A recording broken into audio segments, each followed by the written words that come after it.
So White House Press Secretary Karoline Leavitt announced that the Associated Press has been banned from the Oval Office for not honoring the recent renaming of the Gulf of Mexico to the Gulf of America.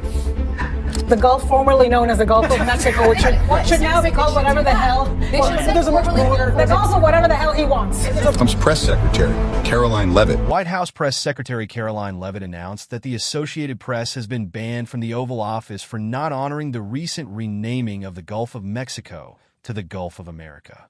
The Gulf, formerly known as the Gulf of Mexico, should now be called whatever the hell he wants, Leavitt stated. Press Secretary Karoline Leavitt issued a stark warning to reporters that they will face consequences if they lie about his administration. For the second time in as many days, the Associated Press was blocked from entering a White House event after refusing to change the name to the Gulf of America. Karoline Leavitt completely dismantled The View and the liberal media, making it clear that all of them will face bans if they continue spreading misinformation about the Trump administration. She has also threatened to sue The View for repeatedly targeting her on their show. In response, The View's producer has reportedly warned Joy Behar and Whoopi Goldberg to issue a formal apology immediately after Leavitt threatened a $1 million lawsuit against the network. She also emphasized that the Trump administration is the most transparent administration in history. Just have a little symbol called the Gulf formerly known as the Gulf of Mexico, which should now be called whatever the hell. There's a much broader. There's also whatever the hell he wants. There's a much broader danger. Today it's the Gulf of Mexico or the Gulf of America. Tomorrow, what is it? The president says there's only two genders in this world. We all know transgender people. What happens when the AP reports on transgender Americans? What happens when CNN or ABC or the New York Times? And this is exactly what the leftist media is trying to ignore. Not only that, but they have also... As I was saying to Robin, I said, White House Correspondents Association released a statement, and it said, the White House cannot dictate how news organizations report the news, nor should it penalize working journalists because it is unhappy with their editors' decisions. And the AP is signaling legal action, calling this a violation of their First Amendment rights. Now, we do have the Constitution still, at least in the United States. And, I think the First Amendment is the First Amendment because it's one of the most important amendments, right? And it's freedom of speech. This is hilarious. Have you seen how they're desperately pushing their agenda, trying to connect the dots? Just watch how The View tried to explain it after the ban. Oh, really? I just wonder how Sonny Hostin became a lawyer and ever won a case. Here's the thing.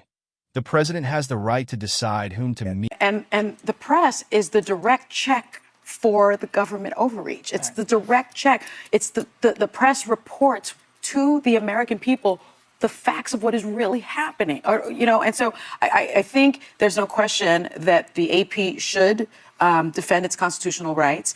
And what the Trump can, I guess, certainly bar people from the Oval Office, but what they cannot do is tell people what they can say.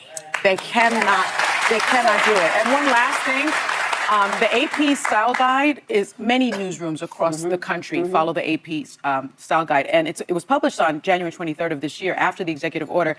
And what it said was renaming the Gulf of Mexico is one thing, but Trump's order only carries authority within the United States, and other countries do not have to recognize the change. And so they're reporting it accurately. We don't need more false liberal mainstream media spreading fake news. We have enough of them. What we need are just a few who can report the truth, no matter what. Black excellence scares Donald Trump. It scares Stephen Miller, and it scares Elon Musk. Because you know what? Deep down, they recognize their own mediocrity. And so they're doing everything they can to entrench the racial wealth gap.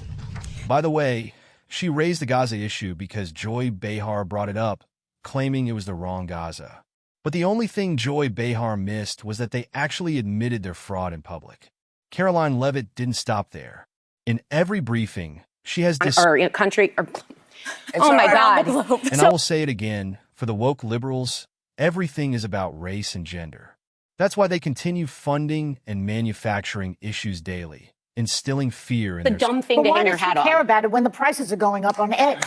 Why does it? Poor Karoline.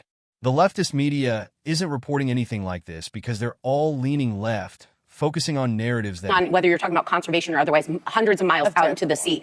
This actually happens in the global economy. I guess that he's too masculine to masquerade as a genius perfectly describes the leftist media and their protests.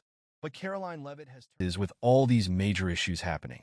Trust me, she's only bringing this up to distract from where the conversation is really heading. Let me know your thoughts on this issue, and don't forget to like and subscribe.